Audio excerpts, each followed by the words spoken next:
us and all the kids as well. Thank you so much for covering us with your guidance and protection. Going here to this place and asking you to bless this place as well. Maging safe sa amin. We just enjoy the celebration that we're going to do for today. And once again, we want to thank you for the gift of life again, for giving another year of life for Ate Toto, and as well as with Kuya Romy, Panginoon. Continue to bless them as you guide them always in their journey, Panginoon, especially sa kanilang health, Lord God. And for the food that we have on our table, we ask you to bless all this food, to give nourishments to our body physically, spiritually, Panginoon. And may be able to share this food, Panginoon, for all those who have none on their table as well, for the less fortunate ones. And as we all say the grace, bless us, O Lord, in these 9 gifts which we are about to receive through Christ our Lord. Amen. And the Father, Son, and Holy Spirit. Amen.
Fall in line! Yeah, you get all, okay?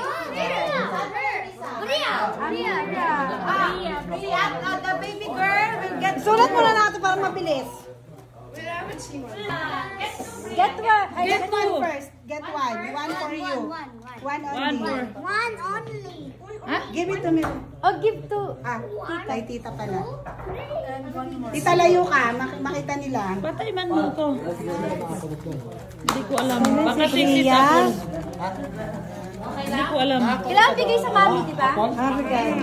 Maya kayo, huwag ka muna mag-istorbo. Another one. Ha? Get another one. Hindi pa. Bakit? Okay na?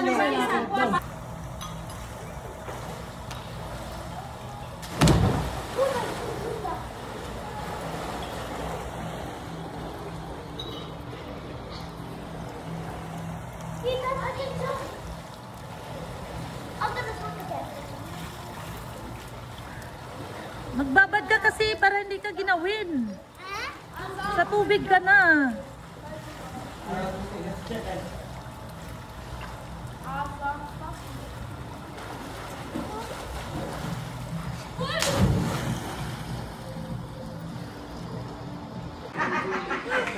Sabay, sabay. Si Jen.